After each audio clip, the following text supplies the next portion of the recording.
tunin hojjanu guutamte hojjanu naqat faayidaa guddoo qabdi nu horsiisee bulaa loon kennin dhuganii kuduraaf budura addunyaa irraa argachuu dandeenya galii addunyaa irraa argachuu dandeenya jallisii addunyaa irraa argachuu dandeenya jallisiin sun immoo waan laftee hin jiraatiniti. Bisaan kun guchiifa kun lafa biraa akka jalaa sun yoo ta'in hiriyaan kun bisaan marroo hin qabnee fi guddoo bisaan rakkachaa ture. Ammoo haroo harmatti argachuu fi guddoo dansaa. Horsiisee bulaani amma dheebuu qarqabu labayee beelqar qabu labayee akkasi galatooma saniinedha. Haroon tunni faayidaa guddaa qabdi. Tokkoffaa dhugaatii bishaan dhugaatii namaatiif nu gargaarti. Horii adda addaatiif nu gargaarti. Jallisii ittiin qotannee rakkoo beelaa jala ba'uuf nu gargaarti.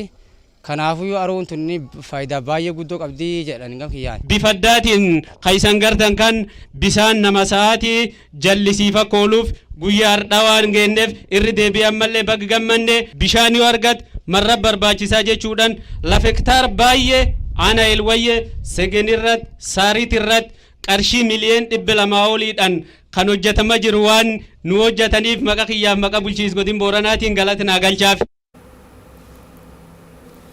Jilli kun pirojektoota akka godinichaatti hojjetamaa turan kanneen akka pirojektii Finnaa Bosona Oromiyaa godina Booranaa aanaa Mooyaalee ganda Bokkolaa daandii biyya Itoophiyaa fi Keeniyaa wal quunnamsiisuu hiddii Sololoo mana barumsaa ifa boruu bultii addaa yaaballoo fi kanneen kana fakkaatan guyyaa har'aa eebsiseeti kan inni jiru. Mootummaan naannoo Oromiyaa keessumaa jijjiirama qilleensaatiin rakkinoota horsiisee bulaa mudataa jiruuf fala barbaadaa jiru cimsee itti fufa jedhan pirezidaantiin mootummaa naannoo Oromiyaa Obbo Shimallis Abdiisaanii.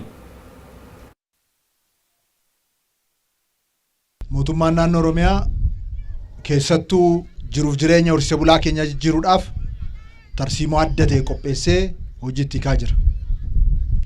Horsiisee bulaan keenya waqtiin kan jiraatu tun taane waqtiin kan isa hoogganu dun taane horsiisee bulaa waqtii hoogganu akka ta'u gochuudhaaf.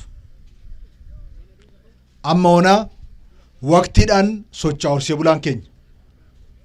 Yoo hojjennee qabeenya jirrutti fayyadamne misoomsine waqtii hoogganuu dandeenya. Jireenya horsiisee bulaa keenyaa jijjiiruudhaaf xiyyeeffatamee hojjetamaa jira. Boorana keessatti qofa kan Finnaa 13 Finnaan alatti kan ijaaramaa jiru 4 jira. Xixiqqaa fi giddugaleessaa ijaaruu kana Finna jennee kan moggaasneef jireenya ittiin jijjiiruuf ilmoo keenyaaf dhaloota dhufuuf kanaaf akkasitti moggaasne.